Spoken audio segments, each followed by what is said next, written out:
श्री स्वामी समर्थ। मागे एका व्हिडिओमध्ये मी म्हणालो होतो स्वामी महाराज हे साक्षात परब्रह्म आहेत।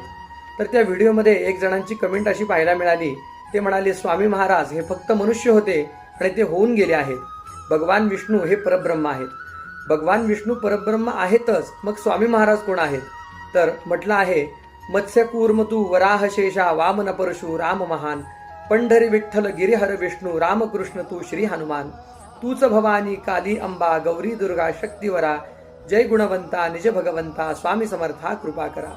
या वाक्यातून आपल्याला समजलेच असेल की स्वामी महाराज नक्की कोण आहेत। मग स्वामी महाराजांनी मनुष्य देह का धारण केला?